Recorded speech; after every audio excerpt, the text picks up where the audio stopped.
Wow, I'm so inspired to see so many people here. My name is Esti Shohat Rozenfeld, and I'm here with my 4 children. I'm Israeli, and we have relocated to the Bay Area for a few years. Let me begin with a short story about us. One day, we were driving home in Kfar Saba, a city not far from Tel Aviv, when my 2 older kids were in kindergarten and they saw an Arabic sign in front of us. In their innocence, they asked me why I was studying Arabic. The question did not make sense to me, so I asked for clarification. "Mom, this language looks like gibberish," they told me. "Look at it." It frightened me to think that my children would grow up in a house that I always regarded as democratic and liberal without knowing their neighbors. In Israel, the violence and the conflict make most people afraid of all Palestinians and Arabs, including of those who are citizens of the state. And the fact that most Jews and Arabs live in separate towns and study in separate schools means there is a little opportunity to get to know each other, to learn each other's language and culture. In situations where the other is unfamiliar, when he is a stranger, hatred is directed at him. And unfortunately, the situation had led to a lot of hatred and fear against Arabs. I didn't want that to be the norm for my children.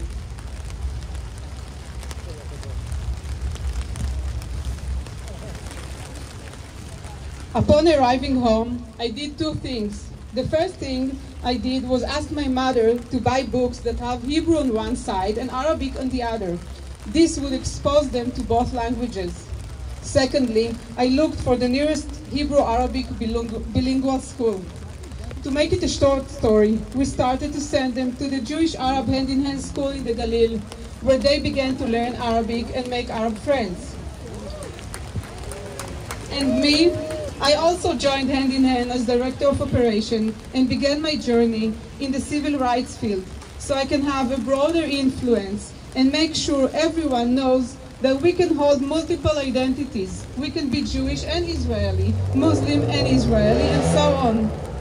We should be able to relate to others and be open to them all while holding all of our identities, and by that we can have a deeper and broader sense of ourselves. I would like to add something that is not very popular nowadays. In fact, it has not been popular for a long time. Listen to it carefully, it is crucial. There can be no democracy with occupation. There can be no democracy with occupation. For years, they have been trying to pull the wool over our eyes so that we will forget the fact that there is another nation living next to us. Another people that share the same land as we do, people with fewer rights than us, mostly because they happen to live on the other side of the line of the map. There is no such thing as democracy for Jews only. The conflict has been going on for more than a century. Until we stop the occupation and until we stop the discrimination and human rights abuses in the occupied territories, this government will not stop. We must fight to stop the occupation while we fight for our democracy. Otherwise, we are condemning ourselves to a failure. Despite this, or better say because of this, within the Green Line, we have excellent civic mechanisms working tirelessly to build shared society for Jews and Arabs.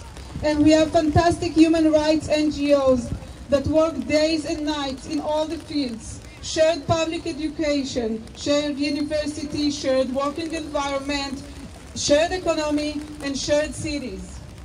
These foundations for shared society exist, but nowadays are extremely under attack.